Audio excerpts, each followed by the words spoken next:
captures people's imagination, I think, first and foremost. Architecture does affect people in ways that maybe architects understand only after a building's built. People perceive architecture as simply being an object or a vessel within which people are housed. And that's clearly not what our sense of architecture is. What the hell is an architect? What does an architect do? You know, what is the difference between an architect and a builder?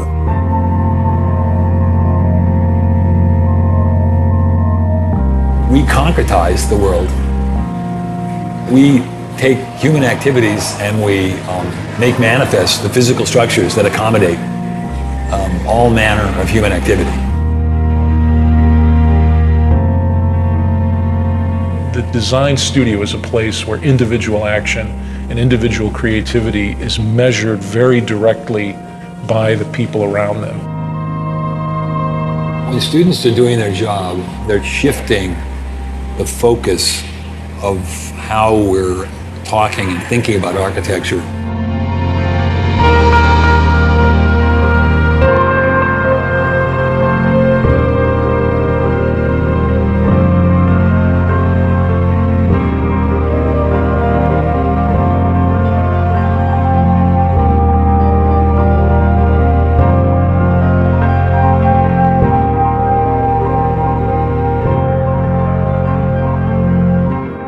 Before you kind of come to architecture school, you sort of have this idea about objects and things like that, and then once you get here, it becomes all about space and all about occupation. And people sort of see a lot, architecture sort of sculpturally, and there's a point at which you stop dealing with objects, sort of things to stare at, and you start dealing with occupation. I have a lot of friends who find it really hard to understand like my schedule here and how we function here and being here at strange hours of the day and working environment and what studio space is like. And a way of working too, Yeah. That's really important. Yeah, So absolutely. And also the idea of being critiqued. Like being critiqued is it's a foreign concept really, to a really business foreign student. concept. you know? Yeah. The design studio is a place where students have to perform on their own. They have to create something from their own imagination. They have to create something in response to a set of problems that are either given to them or they have to even invent the problem.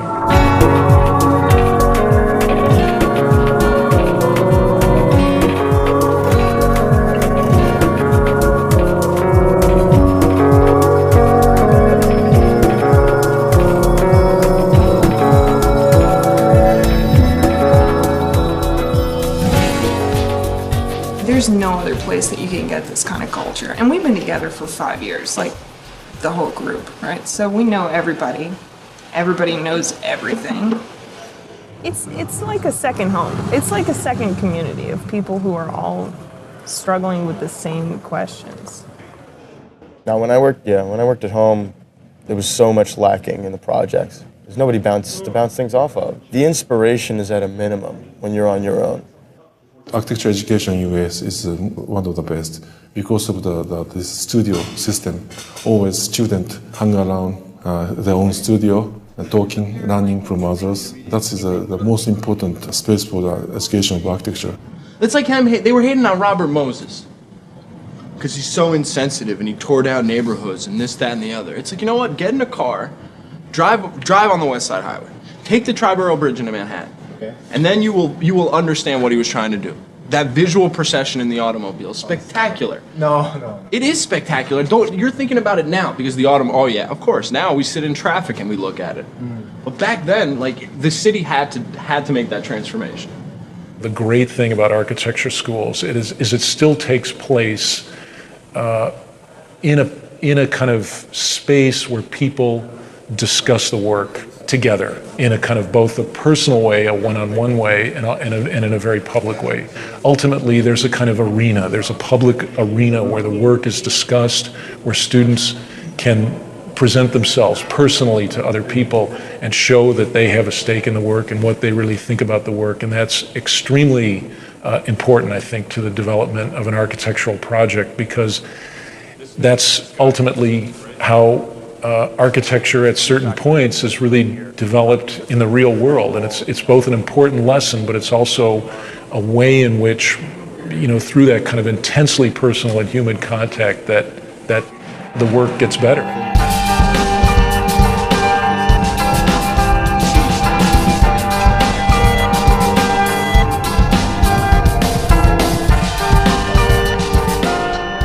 I think a lot of the culture of studio happens at the most random times, like the most random hours. I hope that, yes. I think the humor adds another level of energy, that you can bring. So you got moments where, we're all like joking around and we're doing the work and we're joking and we're vibing and whatever. Some guy will come in here like, well, that's why you guys don't get any work done because you're always doing the shit. And you're like, you. Go and do your project then and live in your little world by yourself. Because the humor brings the interaction and the interaction brings the energy and the energy, creates an output between everybody, that we can all feed off of. Don't forget, the boss.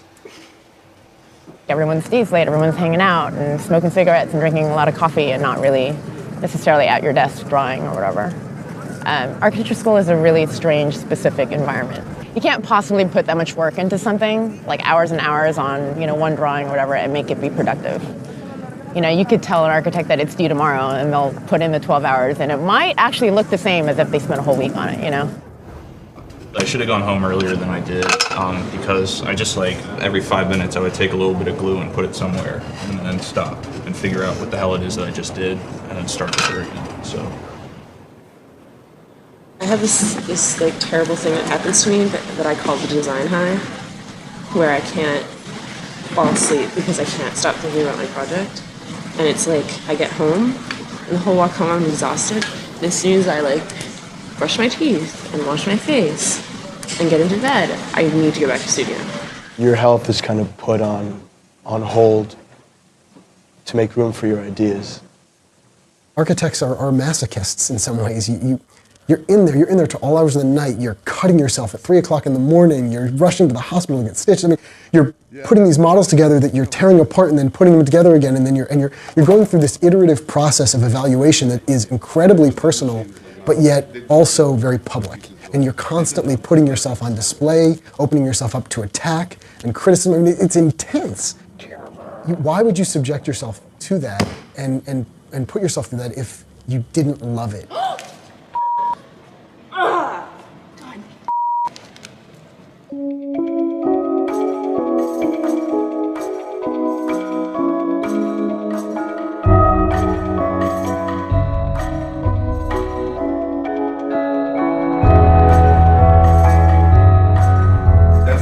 Conceptual mistake.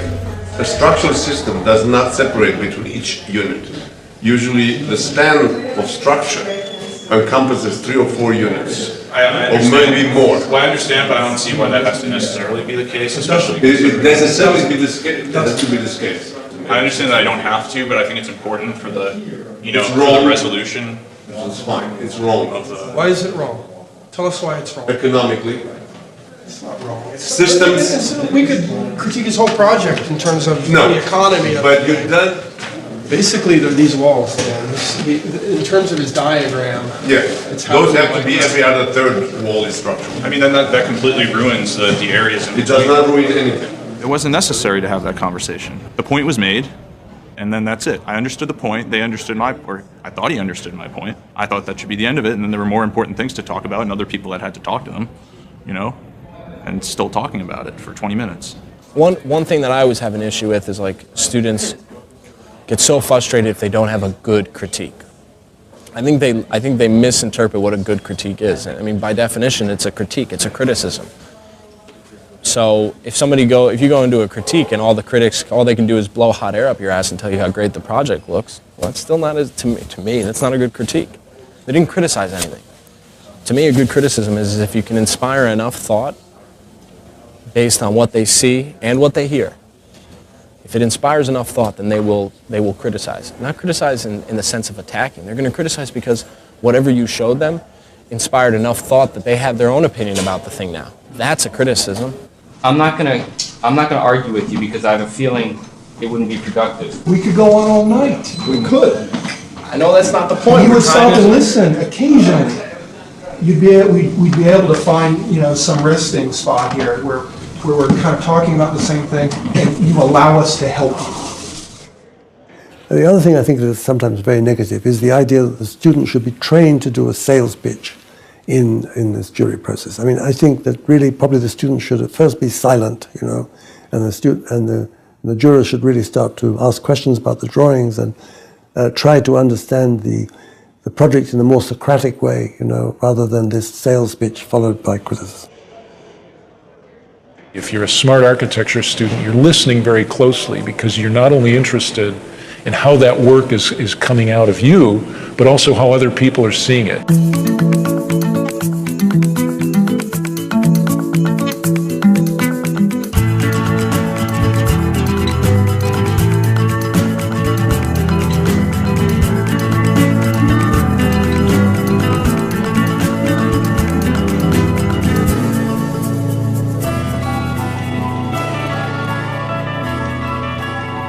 The best architects, in my view, are the ones who bring a coherent view of the world to design. Those are the folks that become the best architects in the sense that they're the ones that progress the profession, innovate, create new ideas. The most important thing about being an architect is learning how to think clearly. You have to be able to think clearly to practice architecture. There's a tendency to see people as singular. If you're artistic, you're not practical. If you're practical, you're not artistic. That's totally preposterous. I mean, architecture is embedded in both worlds. And if anything, architecture is the connective tissue between these two kind of spheres. And it'd be impossible to live in one or the other. One, you'd be practical and never produce a piece of work of any interest. The other, you'd be producing work that has no meaning or no connectivity. I think design requires a certain kind of smartness that holds those schizophrenic views simultaneously in one's thinking. Even as a young person, you know whether you can do that. And as you mature, it's quite rewarding to have those opposing views in your mind at all times. There's not just one role for an architect. There are all different kinds of contributions an architect can make in the culture. The question of what's a good architect, I think that there are many different perspectives that come at a project as it's developing. And what's important for the architect is to be able to listen to people outside of themselves and take that and then give something of themselves to a project and make something incredibly unique and wonderful.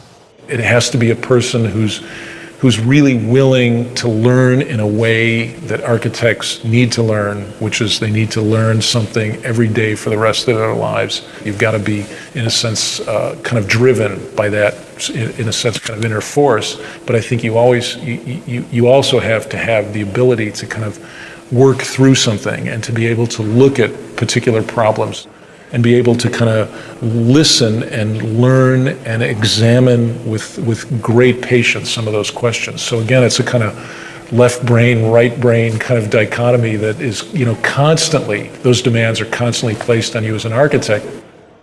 There are other disciplines that bring other things to the table, but I think our ability to envision or imagine something that is not there, it's almost spooky to people. This notion that you can look at a site or look at a parking lot and see a building there, I think it's extraordinary. It's an extraordinary skill, and we are one of the few disciplines that can do that. I would not trade for anything the skill set that I learned in school, because it's very, very, very unique to our discipline, and that's what we bring to the table.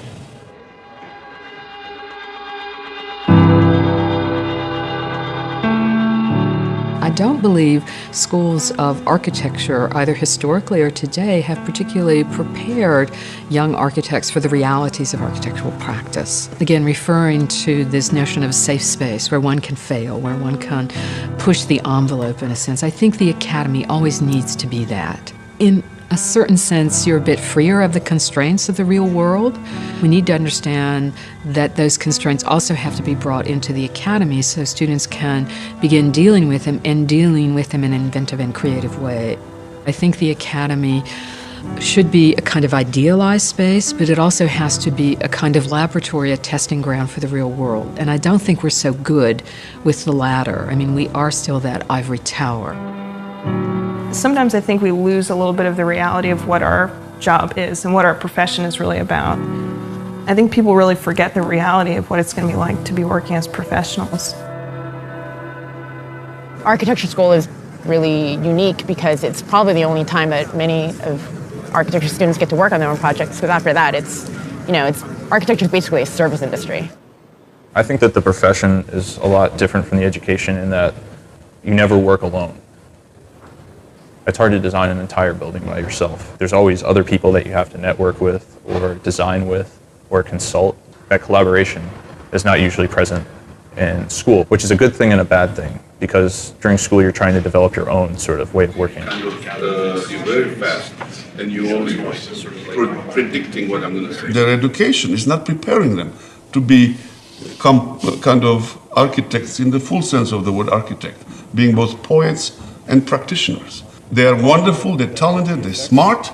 The tragedy is that the students are not sufficiently prepared to be independent thinkers. If they either function at the poetic level or they function at the pragmatic level. The two shall never meet. So we have to kind of help them put those two together. Do like a series of overlays where you'd start to see like if there's different spaces like this, how they would interact. So the walls are they're retaining walls. They're retaining earth. They're retaining memories. It's like an earthwork, yeah. But like if you give me a word like that, we can respond to it, right? Let me ask you, why are they working just to put these things? They're making things, yeah, right? And they're making things because they want to create something of value, right? Why do they just want to put it in storage? Do I think I might not be an architect? Sure. The likelihood that I work in an office after I graduate is pretty high, though. I don't think that people have to be stuck there for like 3 years and then get their license and then they do their own stuff. I want to start doing my own stuff and work in an office. I look forward to seeing what's going to happen. I'm excited to see what my signature ends up being. I want to teach and I want to write and I want to work for a firm that will let me do all of these things. I want to get some experience in a larger firm to see how they work and see how they operate. Do that, and then hopefully the long-term goal is to, start my own practice. The remarkable thing to me is how optimistic students of architecture are, how they sustain that optimism. And again, it's almost a bit like an actor or actress, that they still cherish that belief that they're going to break out of the chorus line in some way, even though the reality, as it is on Broadway, is very, very different. In part, it could be how they very quickly imbibe this notion of the star architect and this belief that, against all odds, that they might be able to make it. Well, today I think a lot of people, when they think of architecture, they think of architects. They think of the handful of brand name architects that they might have heard of, which to me is rather limiting. People only know Frank Gehry, I mean, there's other architects out there that are doing better work, greater work, more important work than Gehry. The problem is that the way we teach architecture right now is we sort of train everybody to do that exact same thing. The whole sort of pedagogical model right now is around creating the next generation of star architects. That's actually a flawed model. For many years, everyone wanted to be like Frank Gehry. They wanted to create great sculptures in the landscape. Whether those sculptures worked or not was largely irrelevant. The ability to use aerospace engineering to come up with forms that hadn't been built before was considered to be a primary task of someone coming out of school. That's over. That's over.